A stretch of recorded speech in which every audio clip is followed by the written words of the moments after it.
Hello बच्चों, let's see this question and here this question से mention any 6 factor responsible for the location of jute mill in Hooghly basin. Question आपसे बोल रहा है कि क्यों ज़्यादातर आपकी जूट मिल्स हुगली बेसिन के पास में ही सेंट्रलाइज हैं, तो कुछ रिस्पॉन्सिबल फैक्टर आपको बताने हैं।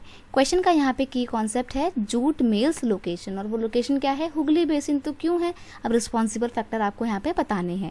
तो पहला फैक्टर है availability of cheap labour from the nearby areas of West Bengal.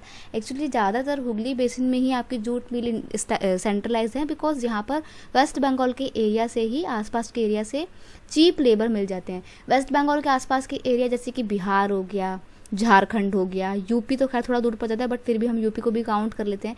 तो ये लोग ना यहाँ से बहुत ज़्यादा लेबर मिल जाते हैं जो वेस्ट बंगाल में आके काम करने के लिए तैयार हो जाते हैं। तो जब लेबर सस्ता अवेलेबल है तो ज़्यादातर इंडस्ट्री यहीं पर सेटअप होंगी। नेक्स्ट है proximity of the jute producing area. असल में ज़्यादातर जो जूट की खेती होती है वो वेस्ट बंगाल में ही होती है। तो जब जूट की खेती यहाँ पर हो रही है तो रॉ मटेरियल ईजिली अवेलेबल है। यही रीज़न है कि ज़्यादातर मिल्स भी वहीं पर स्टैब्लिश हो रखी हैं जूट की। एक फैक्टर है इन एक्सपेंसिव वाटर ट्रांसपोर्ट। दूसरी बात यह है कि वेस्ट बंगाल में ना जो ट्रांसपोर्टेशन की फैसिलिटी है वो बहुत ज़्यादा एक्सपेंसिव नहीं है, बहुत सस्ती है, और that is supported by the good network of railway and roadways. और वेस्ट बंगाल में रेलवे और रोडवेज का भी बहुत अच्छा नेटवर्क है, जिसकी वजह से ज़्यादातर इंडस्ट्री वहीं पर लगती हैं जूट मिल्स की। नेक्स्ट है abundance of water for the processing raw jute, यानी कि पानी बहुत एम्पायर अमाउंट में अवेलेबल है।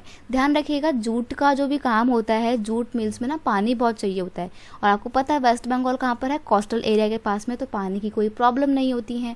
एक पॉइंट आप ये भी लिख सकते हैं, वेट,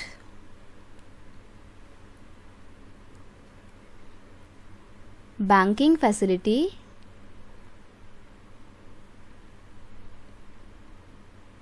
आर इजीली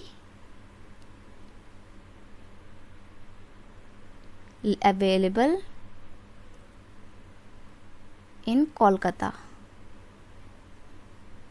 ठीक है, कोलकाता के आसपास का जो एरिया है, कैपिटल तो है ही वो वेस्ट बंगाल की, तो वहाँ पर बैंकिंग फैसिलिटी भी इजीली अवेलेबल है, तो मील्स को पैसे वगैरह से रिलेटेड कोई प्रॉब्लम नहीं होती है। तो यहाँ पर सारी इंडस्ट्री सेंट्रलाइज हैं। आई होप ये सारे रीज़न आपको अच्छे से समझ में आए होंगे। Best of luck.